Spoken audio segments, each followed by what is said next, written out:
Hey, ¿qué tal todos? ¿Cómo están? Espero que se encuentren muy bien. Sean bienvenidos a un nuevo video para el canal. En esta ocasión vamos a hablar sobre una cámara muy específica, que es mi cámara personal en estos momentos.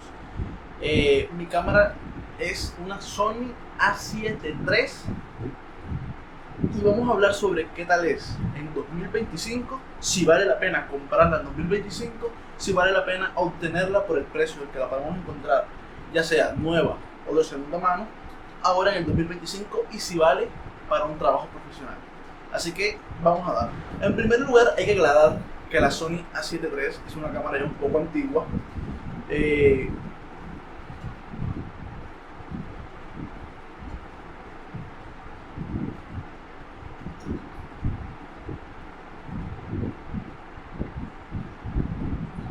Hay que aclarar algo antes de todo, y es que debemos tener en cuenta que la Sony A7 III es una cámara un poco antigua si nos ponemos a comparar con las cámaras y tecnologías que tenemos hoy en día, ¿ok?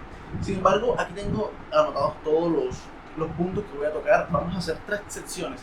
Será lo bueno, lo malo y lo que podría yo mejorarle a la Sony A7 III. Así que vamos a empezar primeramente con las cosas buenas sobre la Sony A7 III. Se los voy a ir enumerando punto por punto en lo que yo he considerado en el tiempo que llevo usando la cámara. Ahora mismo yo literalmente compré mi cámara, mi Sony A7 III, en enero del 2025, ¿okay? Hasta el día de hoy llevo aproximadamente unos 5 meses con mi cámara, usándola para todo trabajo que yo estoy haciendo, tanto fotografía como ahora que me estoy ingresando un poco más de lleno a todo lo que es el tema de video. Llevando eso de la mano, yo creo que el primer punto que quiero tratar con la Sony A7 III es lo que fue la Sony en el momento de su lanzamiento, ¿ok? O sea, todos sabemos, o por lo menos las personas que estamos metidas en este mundo de la fotografía, que les gusta el tema de cámaras, lentes, accesorios para las cámaras, todo eso, al que le gusta ser como muy freaky de las cámaras, sabemos que la Sony A7 III fue una cosa de locos, un boom cuando salió la primera vez, ¿verdad? Cuando fue lanzada en 2018, ¿ok? O sea, fue la cámara que revolucionó el mercado en tema mirrorless, sabiendo que Sony es prácticamente la que introdujo a las demás marcas al mundo mirrorless.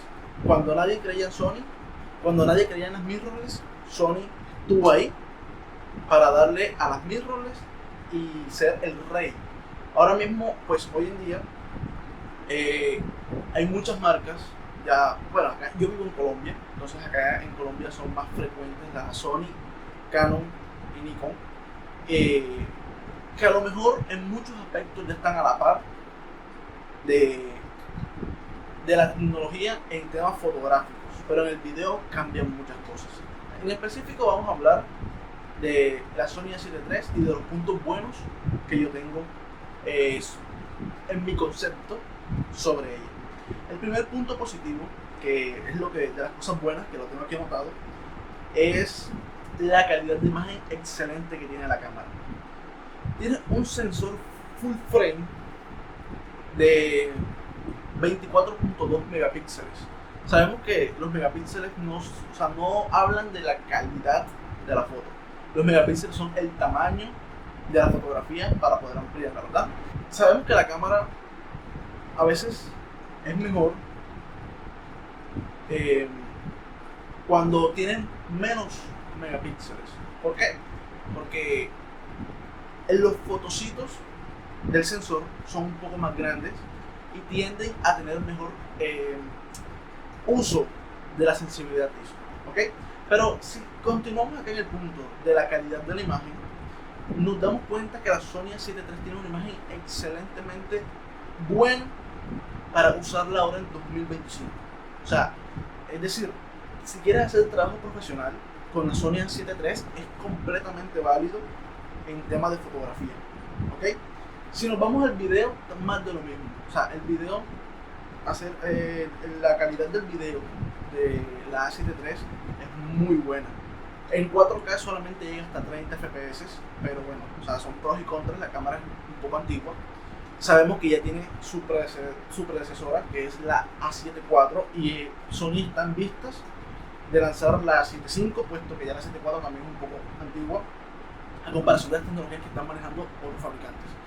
Pero, en conclusión, la calidad de la Sony A7 III es excelentemente brutal, me parece muy buena, y para los estándares de hoy en día sigue siendo una competidora completamente vigente. De hecho, es la cámara que me está grabando en estos momentos, por eso no se los puedo mostrar en el video como tal.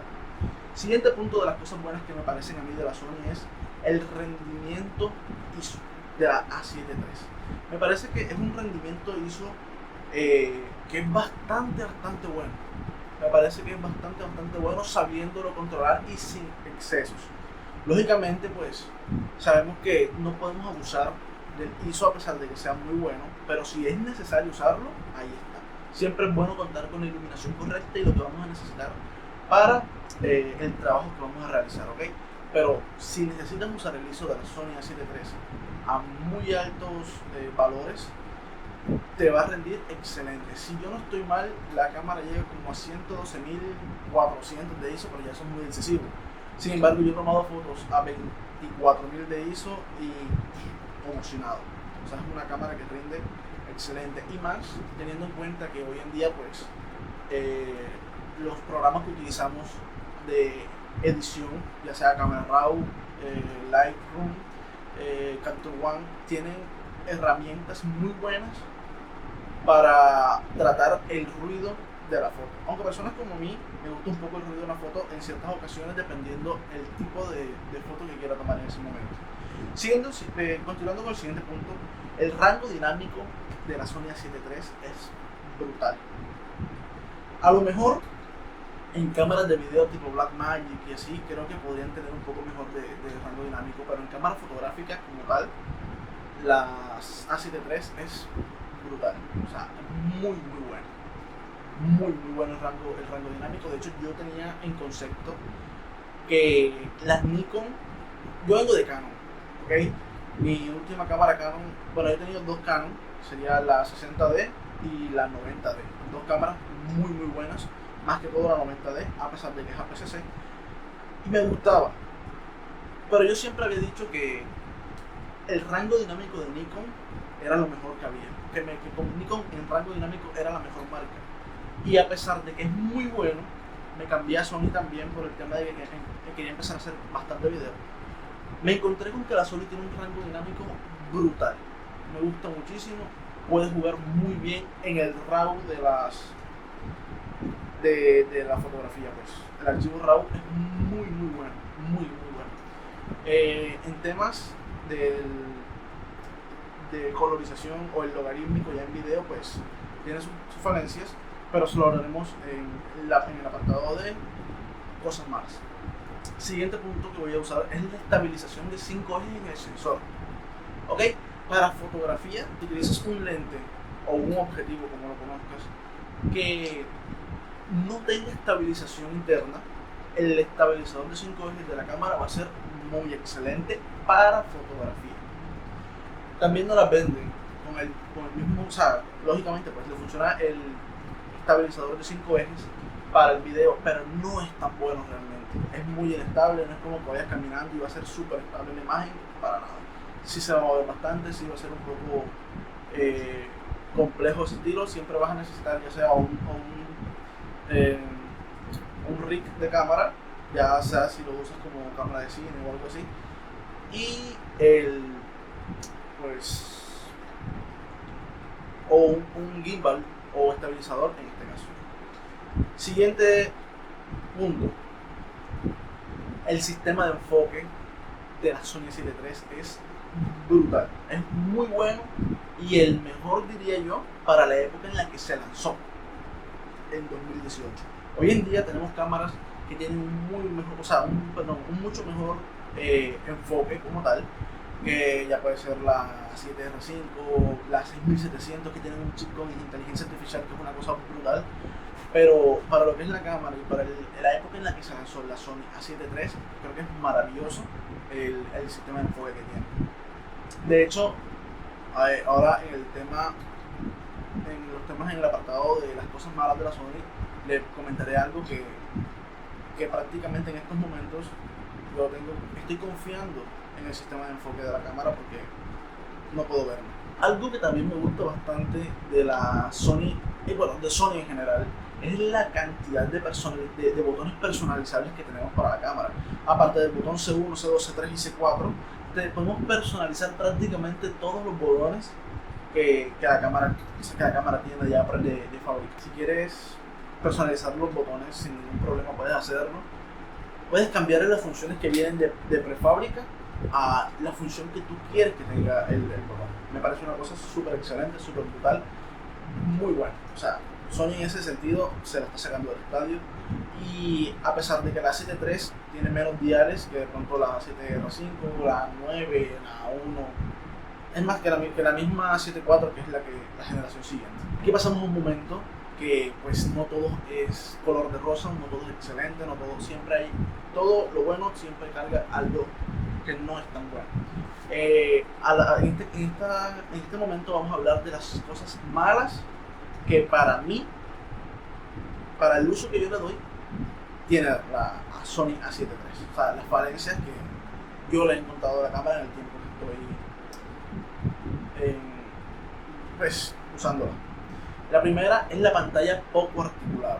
O sea, la única forma de que la pantalla se articule es sacándola hacia arriba, o sea, con la pantalla hacia arriba y pues de frente sacarlo un poco. Del resto, para mí me parece una pantalla inservible en el tema de articulación.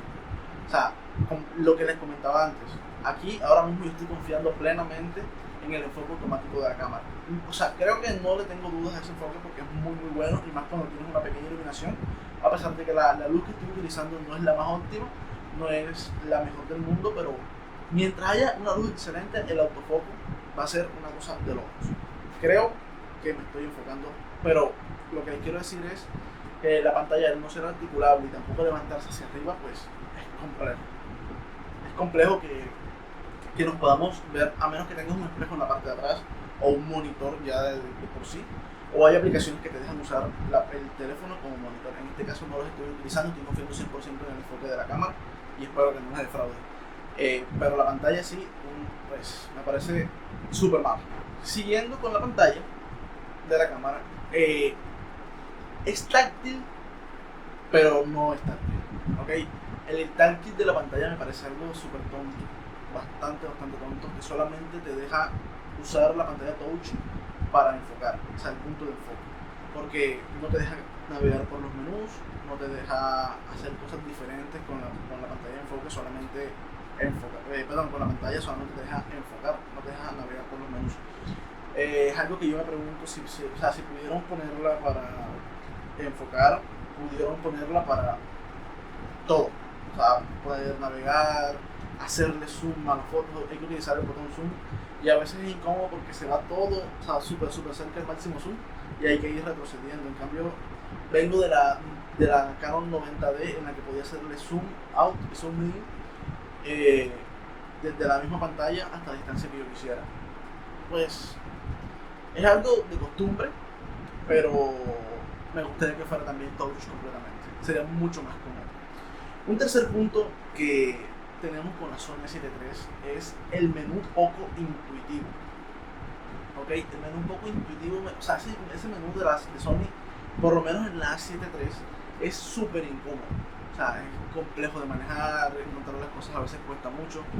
Tengo entendido que de la Sony A7 IV, la 7700, la 7R5, la A1, creo que van por la Mark II, las A9, la 9.2, la 9.3, creo que también ya tienen un menú diferente. El menú nuevo de Sony es más interactivo, más intuitivo, mucho más fácil de configurar, de encontrar las cosas, pero en la que yo tengo exactamente, que es la Sony A7 III, es un poco complejo. Es cuestión de acostumbrarte dónde están las cosas que vas a buscar, qué es lo que vas a hacer, pero se complica bastante a veces el menú de la Sony A7 III. Seguimos con la pantalla, que pienso que es una de las cosas más malas que tiene la cámara, y es la resolución de la pantalla. Para mi gusto es una resolución muy baja, teniendo en cuenta que yo vengo de Canon, que Canon creo que no... Canon siempre le meten muchísima importancia a sus pantallas. La pantalla de la Canon en comparación a la pantalla de la Sony A7 III es mucho mejor, o sea, en cuestión de resolución. Y pues lo del touch que antes hablamos, pero en cuestión de resolución es mucho mejor. En la Sony A7 III, generalmente a mis clientes cuando les tomo las fotos y todo eso, yo hago que vean por el visor pues el del ojo, para que puedan ver un poquito mejor de calidad, porque es que tampoco es que sea la gran cosa, o sea, tampoco es que mejore muchísimo, pero siempre es bueno poner a que vean por el sensor, por el visor, para que así vean un poco más de resolución en la fotografía. Pero la pantalla, pésima calidad. Igual el visor también es mala calidad, pero pues está mejor. Creo que el de la A6700, el de la A7R5 mejoraron muchísimo. Creo que son los mismos, o sea, la misma resolución que tiene la A1 y las últimas A9, si no estoy mal. Pero del resto, malísima a la A7 III por ese lado. Tampoco es algo que molesta mucho, pero sí igual, pues, podría ser mejor. Hay algo que a mucha gente le va a importar, como hay algo que a mucha gente no, que es que tenga un solo slot para UHS 2, memoria. Si bien es cierto que tiene dos slots de memoria, pero para la UHS2 solamente tiene un slot, y las personas que hagan mucho video en muy alta resolución, de mucha calidad, pues se darán cuenta y lo sentirán al momento de utilizar la cámara.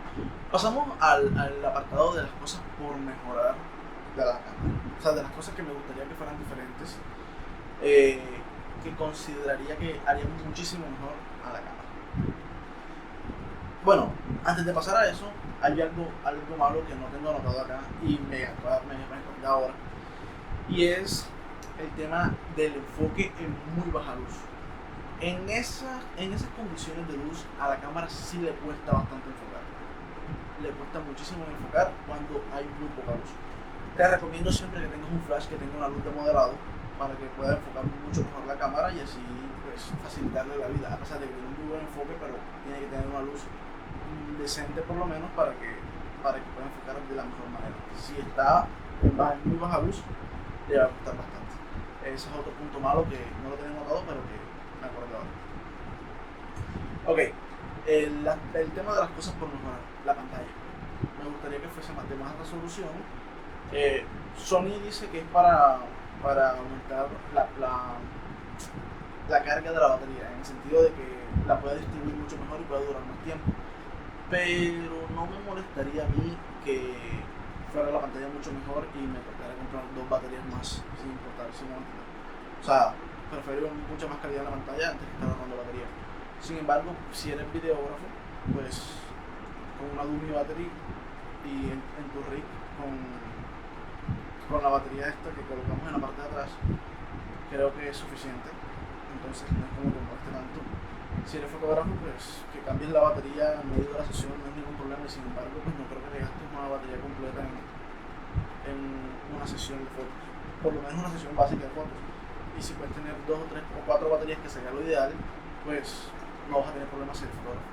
Si la llevas en un gimbal, puedes hacer más de lo mismo. Colocas la cámara en el gimbal con una double battery y lo pones en la batería B-mount y una B-mount y listo. O sea, no es como que te compliques muchísimo la vida tampoco. Entonces, pues son cosas que podría mejorar mucho. Y el tema de que no es articulada, pues me gustaría, por lo menos la 7.4 ya viene articulada hacia el lado. Y la mejor articulación que he visto es la que tienen las A9 y las A7R5. Me gusta muchísimo esa articulación, que sale como hacia afuera, no sé, una cosa loca. Pero me parece muy óptima esa articulación de esa pantalla. Me parece que es lo mejor, creo, a mi punto de vista. Habrá gente que no le guste, o otros que sí. Por lo menos a mí sí me gusta. En los menús, afortunadamente Sony solucionó los menús con la 6700, la última A1, las A9, la A7R5, la A7 IV. El tema de los menús que son más intuitivos, pues la compré yo a la A7 III y bueno, la toma acostumbrarse. La duración de la batería es un pro y un contra, pero a mí por lo menos no me quejo de la duración que tiene una sola batería en video. Lógicamente, pues una mirrorless consume mucha más batería que una DSLR, pero me parece que está suficientemente bien y que hasta el momento no me ha sido un problema. Así que puede ser algo por mejorar, pero no es como que me afecta mucho. La ciencia de color de la cámara. Ok, la Sony A7 III, no sé a otras personas, pero yo siento que tiende un poco a tirar la foto como hacia los azules, verdes, por ahí. Y a veces la ciencia de color como que falla un poquito. Pero, pues, no es nada que no pueda ser mejorable en el tema de los balances de blanco. Puedes configurarlo con el balance de blanco personalizado. O sea, son cosas que son muy fáciles de mejorar.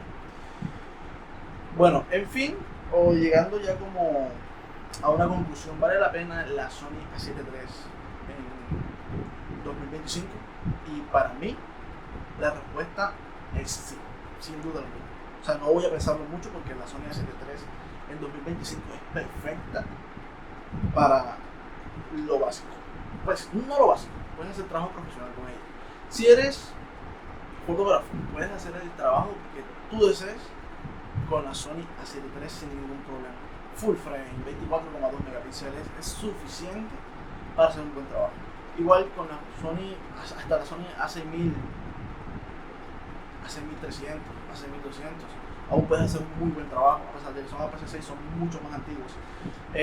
La Sony A7, por ejemplo, la A7 normal, la 1, creo que ya para esta época ya sí es muy atrasada. La A7 II, un poquito, o sea, podrías comprarla y utilizarla, pero yo recomiendo siempre, hasta ahora 2025, que sea de la A7 III en adelante. ¿Por qué? Porque aún es muy viable y creo que todavía le quedan varios años de utilidad a la cámara. Si eres videógrafo, la cosa cambia un poco, porque tenemos los estándares de hoy en día que, bueno, debí colocar eso en las cosas malas, es que solamente tenemos video a 8 bits de color. Cosa que la A7 IV ya puedes grabar a 10 bits, la A6700, la A7R5, igual. El tema de que también sea 4K solamente a 30 FPS, pues limita un poco para cámaras lentas, etcétera, etcétera. Y ya la tendencia pues está yéndose más que todo al 4K siempre. La gente siempre va a querer que estén grabando a 4K, 4K, 4K. Y ya el 1080, que a pesar de que el 1080 puede grabar a 120, ya es una locura. Sin embargo, para la época en la que salió, la cámara fue un hit porque podía grabar a 4K 30, pero ya para esta época se queda un poco corta. Sí, es lo único que yo vería como complejo, todo lo que les acabo de decir.